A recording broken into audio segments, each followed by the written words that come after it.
Bonjour, c'est mon défi sport. Bienvenue dans cette vidéo où nous allons parler de perte de poids naturellement pour perdre de 1 à 2 kilos naturellement avec 3 conseils simples, 3 conseils de base. Tu es en train de me dire que tu vas nous vendre une solution miracle comme tout le monde? Alors non, il n'y a pas de solution miracle.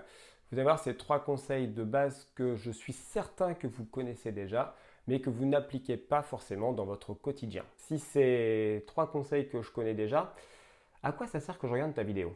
Alors, vous regardez cette vidéo tout simplement parce que vous avez cliqué dessus avec le titre Perte de poids naturellement, 3 conseils simples.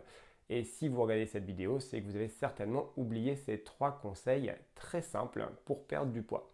Je ne dis pas que vous faites les choses mal, je dis simplement peut-être qu'il y a un des conseils que vous ne faites pas au maximum pour votre perte de poids. Je m'appelle Alexandre, je suis coach sportif et en fitness et maître nageur et je suis le créateur du blog Mon Défi Sport et de la chaîne YouTube Mon Défi Sport pour vous aider à perdre du poids efficacement et naturellement grâce à des conseils à la fois sur l'alimentation, le développement personnel et le sport.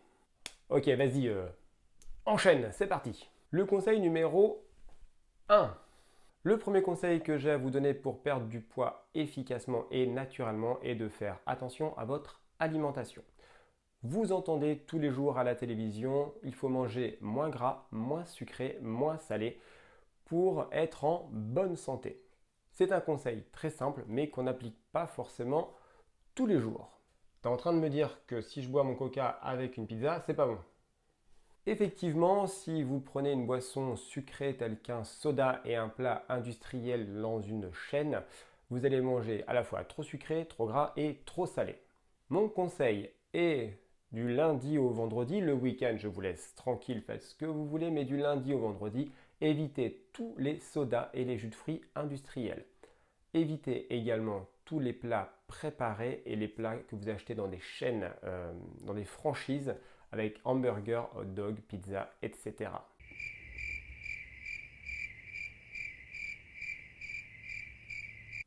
Cuisinez vos légumes tout simplement et votre viande pour contrôler à la fois le gras que vous mettez dedans, le sucre et le sel.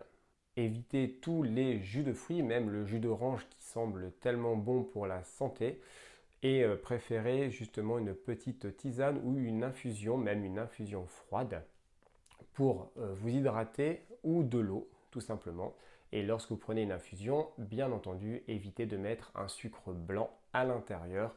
Ce sera toujours trop sucré pour votre corps. Ouais, mais je vous connais, vous, les coachs, vous allez me dire qu'il faut manger des graines et puis plein de trucs comme ça. Alors non, on n'est pas ici pour développer un plan alimentaire, je suis juste ici pour vous donner le premier conseil qui est donc de éviter au maximum toutes les boissons industrielles, tout ce qui est plat industriel. Essayez de cuisiner par vous-même, d'essayer de les préparer à l'avance. Si vous avez plus de 5 ingrédients sur une liste d'un plat préparé, surtout si vous avez des quelque chose, des dextrose et toute autre sorte de sucre, c'est que ce plat n'est pas bon pour votre santé. Allez, je te vois venir. Tu vas me dire qu'il faut que je m'active, c'est ça? Le conseil numéro 2 est bien effectivement de faire du sport et de faire de l'activité physique. Ouais, mais moi, j'ai pas envie de me faire 1 heure de sport tous les jours. Alors, pas de panique, c'est toujours un conseil. Je ne suis pas là pour vous faire un plan d'entraînement irréalisable. Simplement, essayez de vous bouger au maximum dans la journée. Et si vous pouvez faire 1 à 2 séances, même de 30 minutes de sport dans la semaine, ce sera toujours bénéfice pour vous. Lorsque vous renforcez vos muscles et vous renforcez votre cardio, vous avez une dépense de calories. Cette dépense de calories est donc nécessaire pour votre perte de poids, mais lorsque vous travaillez également votre musculature, vos muscles vont demander de l'énergie pour se reconstruire et donc cette énergie que vous allez consommer pendant votre repos pour la reconstruction du muscle va être un facteur important pour votre perte de poids. Si vous n'avez pas le temps ou vous n'avez pas l'organisation pour faire des séances de sport, il suffit simplement de garer votre voiture un peu plus loin lorsque vous allez faire vos courses à un supermarché, boulangerie, boucherie, je ne sais quoi d'autre. Vous mettez votre voiture un peu plus loin pour marcher 1 à 2 minutes. Ça va vous obliger à vous déplacer, à prendre un petit peu d'énergie pour aller faire ceci. Et si vous revenez avec des courses, d'accord, avec des sacs qui sont un peu lourds, ça va vous permettre de travailler votre force en transportant les sacs de course. C'est un exercice que l'on fait dans des salles de CrossFit qui s'appelle le Farmer Walk, c'est-à-dire que l'on marche avec des poids très lourds dans les mains. Vous pouvez le faire ça tous les jours avec des sacs de course. En gros, tu es en train de me dire que dans ma vie, tout est un jeu et je peux faire du sport. Alors oui, encore une fois, on ne va pas faire un plan d'entraînement, mais vous pouvez très bien réaliser quelques squats, des flexions de jambes lorsque vous ramassez un objet. Vous pouvez en faire 5, 6 au lieu d'en faire une seule. Si vous êtes tout seul dans la maison, vous n'allez pas être ridicule. Et même si vous en faites juste une quinzaine comme ça dans la journée, au moins vous avez actionné vos muscles plutôt que d'en faire une seule. Et essayez de trouver des petites astuces pour essayer de vous bouger au maximum. Essayez de ne prendre les escaliers au lieu de l'ascenseur dans votre travail ou dans votre immeuble. Cela vous permettra également de travailler vos cuisses et votre cardio. Et le troisième conseil alors, qu'est-ce que c'est? Le troisième conseil est un conseil contre-intuitif. Si vous êtes stressé, vous allez développer des hormones du stress et ces hormones du stress vont vous faire prendre du poids. En effet, plus vous êtes stressé, plus vous êtes anxieux, plus votre corps va prendre de l'énergie, va consommer des hormones et plus vous allez prendre du poids. C'est difficile à travailler dans ces cas-là et c'est vraiment un point qu'il faudra développer ensemble.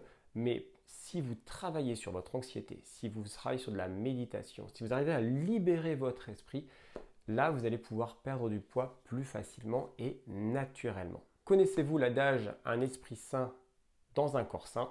C'est tout à fait ça. Vous pouvez travailler sur votre corps, mais si vous ne travaillez pas sur votre esprit en même temps, il se peut qu'il y ait contre-indication dans la perte de poids. D'accord ? Vous allez avoir un choc au niveau de ces deux éléments et vous n'allez pas pouvoir perdre de poids naturellement. Donc si vous décidez de perdre du poids, travaillez sur votre corps avec l'alimentation et à la fois l'activité physique, mais travaillez également sur votre esprit. Un esprit sain dans un corps sain, vous allez perdre du poids naturellement et efficacement.